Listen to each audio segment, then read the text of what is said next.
2023년 3월 9일 목요일 달코라 뉴스입니다.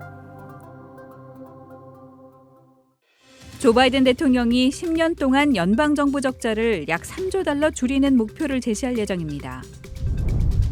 텍사스 모든 학교에 무장 보안 요원을 배치하고 교사 부족 문제를 해결하려는 법안이 제출됐습니다. 한국 정부의 재외동포 정책 총괄 기관으로 신설되는 재외동포청이 오는 6월 5일 공식 출범합니다.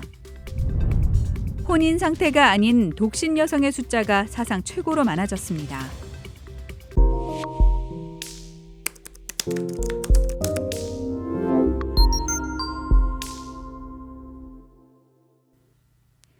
조 바이든 대통령이 향후 10년 동안 연방정부 적자를 약 3조 달러 줄이는 목표를 제시할 예정입니다. 바이든 대통령은 오늘 이른바 억만장자세 도입을 비롯한 부자 증세를 공식화할 방침입니다.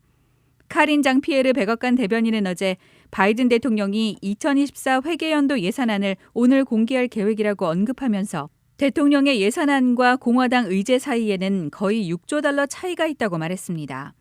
바이든 대통령이 제안할 예산안은 적자를 3조 달러 줄이는 거지만 공화당의 안은 오히려 3조 달러의 적자를 늘릴 거란 주장입니다. 바이든 대통령은 어제 트위터에 국민에게 자신의 완전한 예산 비전을 보여줄 것이라며 그것은 미국에 투자하도록 하고 가족을 위한 비용을 낮추며 연간 40만 달러 이하 소득자의 증세 없이 경제를 성장시키는 것이라고 했습니다. 그동안 바이든 대통령은 연소득 40만 달러 미만 국민의 세금은 동결하고 대기업과 억만장자를 비롯해 연간 40만 달러 이상 고소득자를 대상으로 증세하겠다는 입장을 피력해왔습니다. 텍사스 모든 학교에 무장 보안 요원을 배치하고 교사 부족 문제를 해결하려는 법안들이 제출됐습니다. 어제 데이드 펠란 주 하원의장은 학교 안전과 교사 수급을 강화하는 법안을 우선순위로 강조했습니다. 이 법안은 텍사스 내 모든 학교에 최소 1명의 무장 보안 요원 배치를 요구하고 안전 조치를 위해 해마다 학교당 15,000달러의 지원금을 할당하면서 학교가 보안을 이유로 유치하는 예산도 늘리기로 했습니다.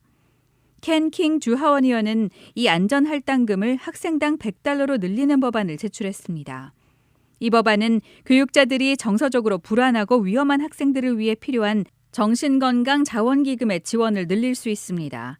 아울러 교사 채용과 유지 개선은 주 입법부가 추진하는 또 다른 핵심 영역입니다. 텍사스 교육청에 따르면 현재 교사의 10개월 계약 최저급여는 33,660달러입니다. 최근 제임스 탈라리코 주 하원의원은 모든 텍사스 교사들의 임금을 15,000달러 인상하는 법안을 제출했습니다. 한국 정부의 재외동포 정책 총괄 기관으로 신설되는 재외동포청이 오는 6월 5일 공식 출범합니다. 재외동포청은 현재 외교부와 재외동포 재단에서 나누어 담당하고 있는 재외동포 관련 업무를 관장합니다. 관계부처와 협업을 통해 미주 한인들을 포함한 재외동포들에게 영사, 법무, 병무, 교육 등 민원 업무를 제공하고 직원 수는 150에서 200명 정도로 예상되며 예산 규모는 현재의 재외동포 재단보다 더 늘어난다고 외교부는 밝혔습니다. 또 한국 외교부는 재외동포 지원 업무를 맡을 재외동포 협력센터와 같은 별도 조직을 둘 전망으로 이를 위해 관련 지자체와 유관부처 등과 협의를 진행할 계획입니다. 혼인 상태가 아닌 독신 여성의 숫자가 사상 최고로 많아졌습니다. 금융사 웰스파고가 어제 발표한 보고서에 따르면 지난 2021년 미국 여성 중 독신 비율은 52%로 절반을 넘어섰습니다. 연방인구조사국이 혼인 상태를 추적하기 시작한 1900년에는 여성의 독신 비율이 7%에 불과했습니다.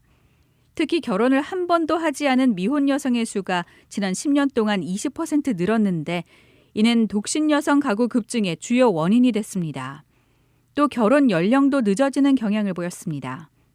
한편 독신 여성이 가장 역할을 맡은 가구의 비율이 전체의 26%로 늘면서 고용시장과 주택거래, 소비 등 경제 여러 분야에서 독신 여성의 비중이 커지고 있습니다. 다만 남녀 사이 임금 격차는 여전해 독신 여성의 경제활동에 걸림돌이 되고 있습니다. 오늘의 단신입니다. 일본 정부 초청에 따라 윤석열 대통령이 오는 16일과 17일 일본에 방문해 기시다 후미오 총리와 정상회담을 합니다. 국민의힘 김기현호가 닻을 올리면서 이제 관심은 누가 새 사무총장으로 낙점될지와 장제원 의원의 행보에 모일 전망입니다. 러시아가 극초음속 미사일을 포함해 90발에 가까운 미사일과 자폭 드론으로 우크라이나 각지에 대규모 공습을 했습니다.